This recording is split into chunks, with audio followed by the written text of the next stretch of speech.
House Speaker Nancy Pelosi outside the Capitol, and it turns out Pelosi was not in the mood to answer these questions. Take a listen. She never is. Congresswoman Pelosi, are you at all concerned that the new January 6th committee will find you liable for that day? Are you at all concerned about the new January 6th committee finding you liable for that day? Why did you refuse the National Guard on January 6th? Because she sent Antifa in. I did not refuse the National Guard. The president didn't send it. Why are you coming here with Republican talking points as if you're a serious journalist? The American people Oh want to know my some gosh, questions. what an evil. We do have questions. Remember, we've seen the video of Nancy Pelosi herself that was part of the House Oversight Committee investigation, where Evil she was runs in the in her back of a family. Suburban, Look at gruesome saying Newsom. that she takes responsibility for not ordering the National Guard to come to the Capitol on January 6th. Also, the former chief of police for Capitol Police, he put this up, including a graphic. Ma'am, let me refresh your memory. It was your sergeant at arms who repeatedly denied my multiple requests for National Guard assistance before and on January 6th. And here's that video. It was all we were hoax. referencing before. January 6th was not caused by innocent protesters. We did not have any accountability for what was going on there. They thought that they had sufficient There's resources. not a question of how they have it. They don't know. She should not be in They office. clearly didn't know, and I take responsibility for not having them just prepared for war. Ooh, I think she's a little defensive about that now. Nearly $20 million was spent creating a narrative to Yep, blame $20 million Donald Trump for what spent happened on creating January 6th. a Brian narrative Morgenstern is of back with us, lies. former White House Deputy Press And Secretary. put all It was those great to see you, people Brian. in jail You too, John. Thanks for having me. based on lies. See Pelosi snapping at the reporter. It reminds me of Joe Biden snapping at reporters. You know, and a lot of people who have relatives of a certain age, when they get to be a little senile, this might be something that happens.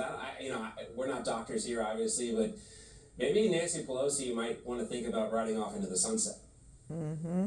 Well, it's pretty Please amazing let her, that Lord. she is still in Congress. Running straight even to in her hell. post-speaker years. It's highly unusual. But what's even more unusual is Democrat members of Congress getting hostile questions from the media. That's true.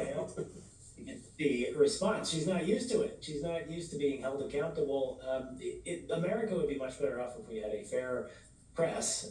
We haven't had one for really decades now, and I think that's what you're seeing reflected there, is that she's not used to hearing tough questions, and it really got under her skin really fast. Yeah, shut up.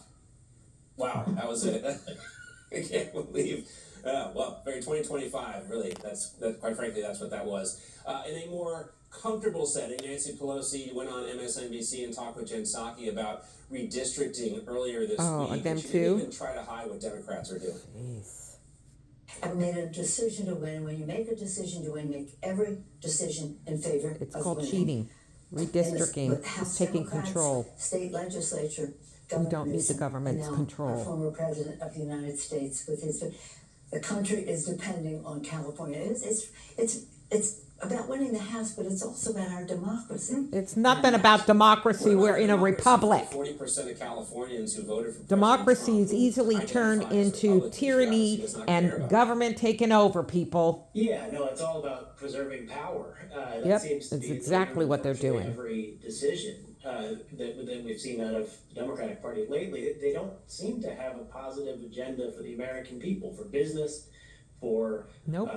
for rights. I mean, they become the party of, I guess, censorship and war and Nazism. They're not much to Nazis. help the American people. And now, as the White House has been pointing out relentlessly, they seem to be the party still of illegal immigrants. Now that the president has secured the border, they still want illegal immigrants to get funding and have available taxpayer benefits. Hell no. So So you it get really illegal does seem to be votes. just racking up votes for Democrats, and that is the So be-all, end-all of their evil, decision evil. making. But that is not a recipe for good public policy, I think, as we've seen in recent years. Yeah, I mean, she's talking about California. When you look at the actual math here, if this redistricting happens and Republicans respond, Democrats are going to lose out in the long run. And you combine that with what the Supreme Court said yesterday, appearing It'd aside be the worst thing with for the every idea small that we town in should not California. discriminate The against worst. white voters just to have black majority districts. It's not looking good for Democrats for the long term in the future. Thank you, Lord Speaking of not Jesus. looking good Thank for you, Lord Democrats, Jesus. particularly Hakeem Jeffries here, Axios is reporting that dozens of people running for House seats are hesitant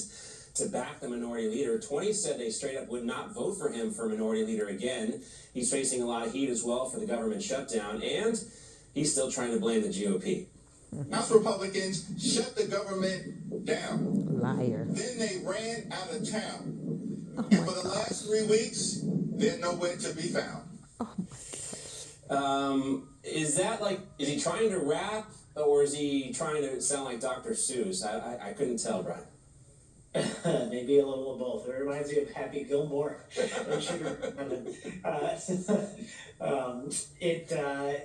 Okay, if that's the best he's got, but that's a pretty good example of why many Democratic candidates are saying they won't vote for him. Look, both parties have gone through leadership changes over the years. You know, Senator McConnell, not popular with the base, of course, ended up hanging it up as the Senate Majority Leader. We've had several Republican speakers of the House. It's hard to hold a coalition together. And it reminds me of former Speaker McCarthy's words when he was sworn in as Speaker. And he said, yeah, it's easier when you're in the minority, Hakeem, to have a united caucus. But now he's in the minority and he doesn't have a united caucus. So he's actually learning that lesson, I think, even a little sooner than we thought he would. But this has been ineffective leadership. As Speaker Johnson said, they're not proposing anything that is palatable on a bipartisan basis to reopen the government. They're just stamping their feet and now giving us nursery rhymes. But that's not going to reopen the government, and it's not going to lead to any good results for the American people. That's why these candidates are rebelling. The funny thing about that clip too are the people in the background of Hakeem Jeffries, like you know, just they're trying to keep it together, just knowing that it's all bad. And comparing him to Speaker Pelosi, Brian, you've been around long enough. I mean, there's a stark difference between Hakeem Jeffries' leadership abilities and Nancy Pelosi. She always had the ability to keep everyone in lockstep. Doesn't seem to be the case with Leader Jeffries, I should say. Probably never going to be Speaker.